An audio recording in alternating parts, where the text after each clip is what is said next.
جايزتين ربنا سبحانه وتعالى هيديهم لك في الدنيا وفي الآخرة.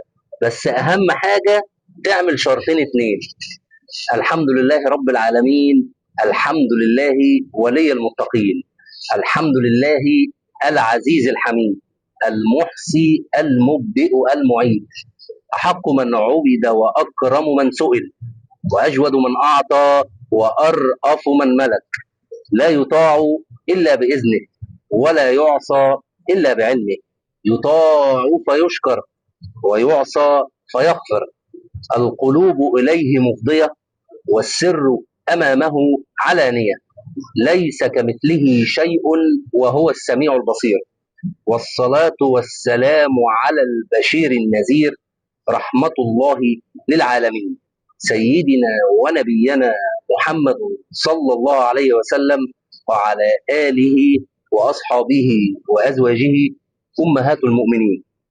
سبحانك لا علم لنا إلا ما علمتنا إنك أنت العليم الحكيم.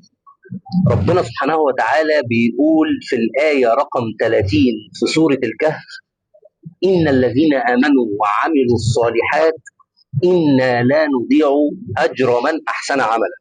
صدق الله العظيم. وفي نفس السورة في الآية 107 ربنا سبحانه وتعالى بيقول: إن الذين آمنوا وعملوا الصالحات كانت لهم جنات الفردوس نزلا. صدق الله العظيم. هم دول الجايزتين اللي أنا بتكلم عليهم، جايزة في الدنيا وفي الآخرة: إنا لا نضيع أجر من أحسن عملا. يعني ربنا سبحانه وتعالى هيجازيك بكل خير أنت بتعمله في الدنيا وفي الآخرة. فما تستهونش بأي حاجة بسيطة تعملها، سواء كنت بتساعد شخص، كنت بتطلع فلوس، كنت بتطلع زكاة مال، بتساعد ناس، بتدي معلومة، بتنشر الخير بين الناس، كل ده رصيد متحوش ليك هتشوفه في الدنيا وفي الآخرة. فربنا سبحانه وتعالى يديك الجايزة الجميلة دي، بس لازم تكون محقق شرطين مهمين قوي. أول واحد: إن الذين آمنوا. الإيمان إنك تكون مؤمن بقلبك مش بجوارحك، ودي بإذن الله هعمل فيها فيديو طويل شوية عشان نفهم يعني إيه حقيقة الإيمان. والشرط الثاني: عملوا الصالحات. لازم يكون العمل اللي انت بتعمله يكون خالص لوجه الله سبحانه وتعالى، ويكون من الأعمال الصالحة، عشان ربنا سبحانه وتعالى يديك الجايزة: إن لا نضيع أجر من أحسن عملا. طيب، في الآية الثانية اللي هي 107 في سورة الكهف ربنا سبحانه وتعالى بيقول: إن الذين آمنوا وعملوا الصالحات كانت لهم جنات الفردوس نزلا. يعني لما تحقق الشرطين دول، الذين آمنوا وعملوا الصالحات، ربنا سبحانه وتعالى يجازيك في الآخرة بالفردوس الأعلى.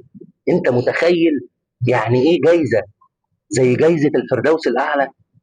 يعني تشوف النبي صلى الله عليه وسلم وتبقى رفيق النبي في الفردوس الأعلى مع النبيين والصديقين والشهداء وحسن أولئك رفيقا. عرفت بقى إن الشرطين دول مهمين قوي، إنك تكون عندك إيمان وحقيقة الإيمان موجودة جوه قلبك، وتعمل أعمال صالحة خالصة لوجه الله وربنا سبحانه وتعالى يتقبلها منك. تاخد الجايزة الجميلة دي اللي كلنا ونفسنا إن إحنا ربنا سبحانه وتعالى يتكرم ويتفضل ويسكننا الفردوس الأعلى مع النبيين والصديقين والشهداء وحسن أولئك رفيقا. مهم جدا جدا تطبق الشرطين دول في حياتك، وتحاول بقدر الإمكان ان يكون عندك ايمان قوي بالله سبحانه وتعالى، وتعمل اعمال صالحه خالصه لوجه الله سبحانه وتعالى.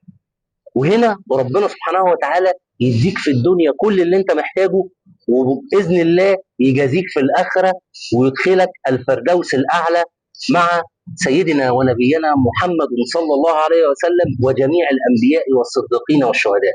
شرطين مهمين قوي يجب عليك انك تحافظ عليهم في الدنيا عشان تنول الجايزتين دول من رب العباد سبحانه وتعالى. أتمنى يكون الفيديو ده أفادكم.